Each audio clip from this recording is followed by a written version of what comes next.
For decades, Sarah Jessica Parker has been far more than a star. She is the bright heart of New York, a strong flame that burned her name into history through the unforgettable image of Carrie Bradshaw in Sex and the City, a character that changed how the world understood desire, identity, and women's freedom. She doesn't just perform. She explodes with talent. She shines. She moves as if carrying the soul of an entire era on her shoulders. Behind the brightness that amazed millions stands a woman who has survived storms no audience ever truly saw. Yet now at 60, life's storms have not loosened their grip. A colder, sharper shadow wraps around her, threatening to break the fragile calm she has spent a lifetime fighting to protect. If Sarah Jessica Parker has ever touched your heart in any way, let your life be a tribute to this amazing woman. One who has stood unbroken against storms the world was never meant to see. Few would imagine that the woman who would one day represent New York's brightness first opened her eyes in a world shaped by shadows and uncertainty. Sarah Jessica Parker was born on March 25, 1965, in a modest working-class town of Nelsonville, Ohio, a place where winter pressed through thin walls, where her breath turned white in the cold dawn, and where survival often mattered more than celebration. By the late 1960s, her family lived in a tiny, drafty house crowded with siblings, hand-me-down clothing, and a constant calculation of what they could go without. Money was short, heat was unreliable, and the electricity was cut whenever bills were more than wages. Holidays slipped quietly through the cracks. Christmas mornings arrived without gifts, and birthdays passed without candles. In a later interview, Sarah confessed softly, "There were times we didn't know if the lights would come back on." A memory that reveals the quiet, constant truth of poverty. Yet, the coldest break in her world wasn't the winter air. It was the collapse of her family. In 1968, when Sarah was barely 3 years old, her parents' marriage broke under pressure she was far too young to understand, but old enough to feel. The separation destroyed her sense of safety, leaving behind an ache for a father who became more memory than presence by the time she turned 5. When her mother Barbara remarried in the early 1970s, joining lives with Paul Jiffin Forster, a kind, steady man with 4 children of his own, their blended family grew to 8 overnight. Privacy was impossible. Space was a luxury, and every decision carried weight. In that cramped, chaotic world, Sarah learned far too early that childhood was not guaranteed. Throughout the early 1970s, the family moved repeatedly. Each move carried the same aching rhythm, whispered worries behind closed doors, a mother fighting fatigue, and children sensing tension they could not name. "I grew up knowing exactly how much everything cost," she said years later. A chilling sentence that captures the weight she carried before she even reached 10. While other children spent their afternoons chasing sunlight, Sarah's path led her into rehearsal rooms, narrow dance studios, and audition halls dimly lit by flickering bulbs. By age 8, she was training in ballet. By 9, she was studying singing and acting, and by 11, she was already walking into auditions, not with hope, but with necessity. Talent became her only currency, and work the unspoken obligation resting on her small shoulders. When she performed in Annie on Broadway at age 13, she was no longer just a young actress. She was a survivor of circumstances that shaped her long before fame ever called. By the time Sarah Jessica Parker crossed the threshold from childhood into her early teens, life had already carved toughness deep into her bones. She was only 14 when she began living away from her family for long stretches in New York City.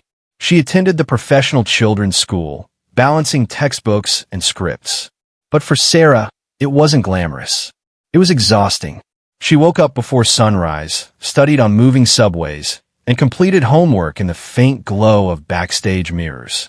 She never told her mother how often she skipped meals to save money, or how many nights she slept wearing her coat because her tiny room's heating failed when she needed it most. Each week brought a new series of auditions. Casting directors rarely looked twice. Some didn't look at all. They told her she wasn't tall enough, glamorous enough, striking enough. She learned to brace herself for the sting of rejection long before she learned to drive or go on a first date. I learned early not to want too much. I just worked. But everything changed in 1982. At 17, after countless rejections and years of scraping by, Sarah landed the role of Patty Green on the CBS sitcom Square Pegs. It was the first time the world saw her. Really saw her.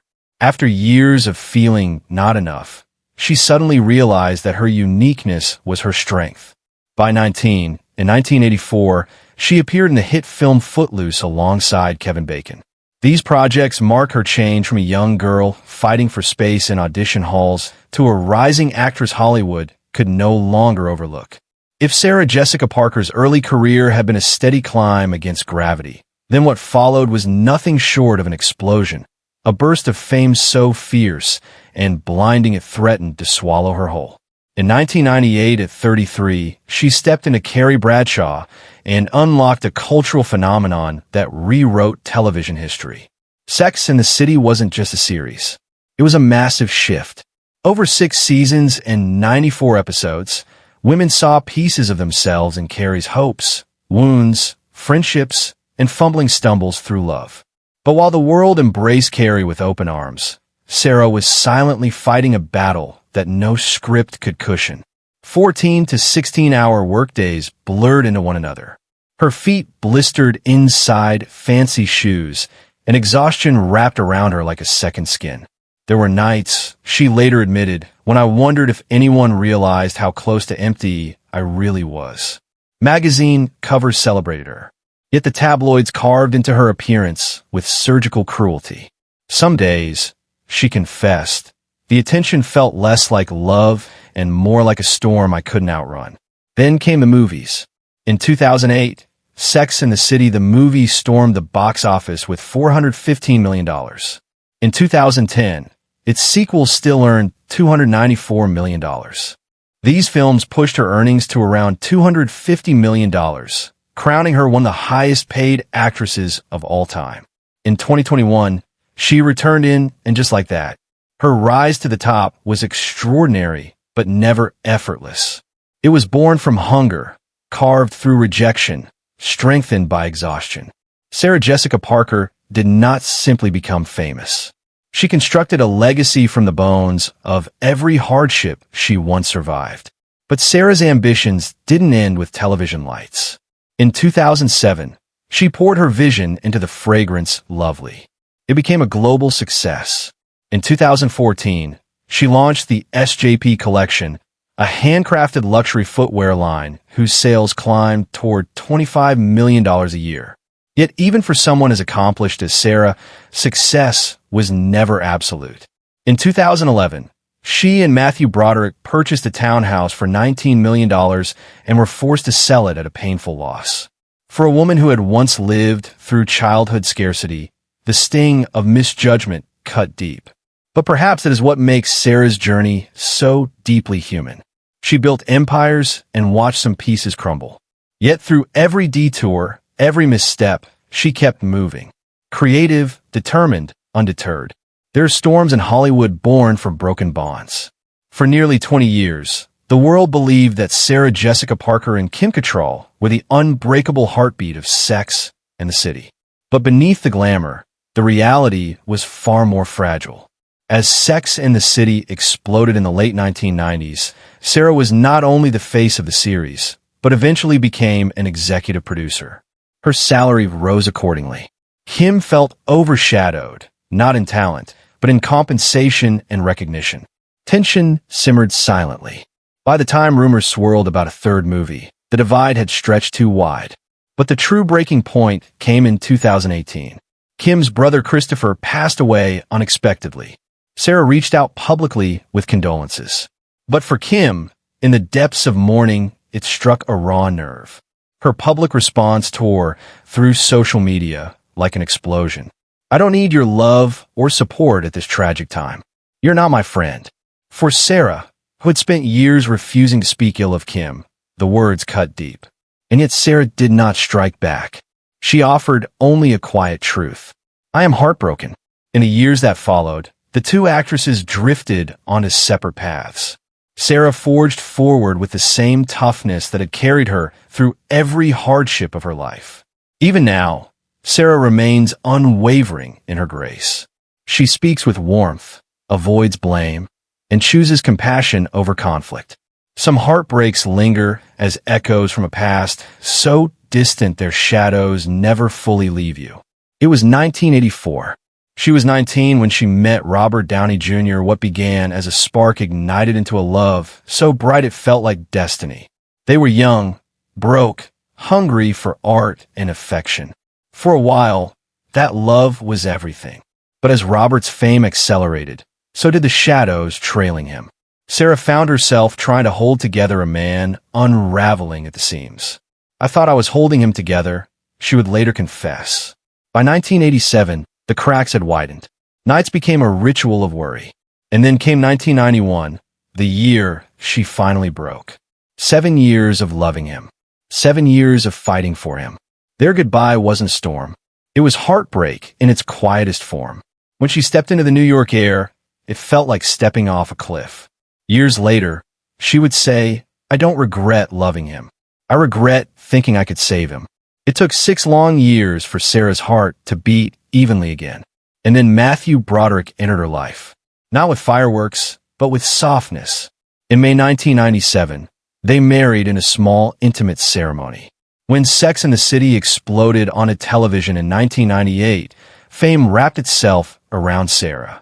There were stretches when they missed each other by hours, then by days. In 2008, tabloids whispered a rumor about Matthew. But rumors have sharp edges. Sarah later admitted quietly, what hurt wasn't the rumor. It was the fear that he thought I didn't see him anymore. And yet they reached for one another the way they always had, gently, instinctively. Everything shifted in 2002 when their son James Wilkie was born. In 2009, their twin daughters Marion and Tabitha arrived through surrogacy.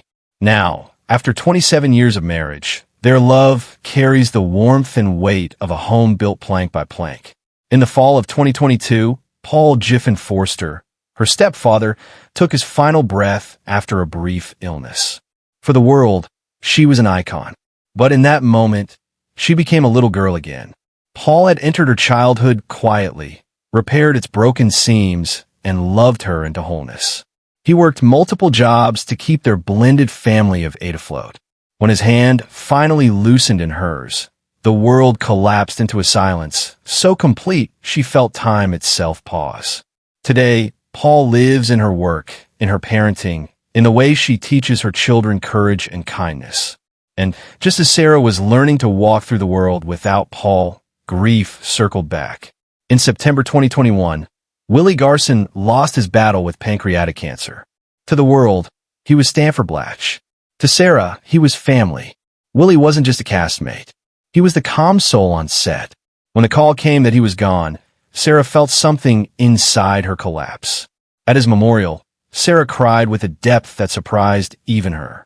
Now at 60 years old, Sarah Jessica Parker stands at a height once unimaginable to the little girl who grew up in a drafty Ohio house. Today, her net worth exceeds $200 million. Her business empire is remarkable.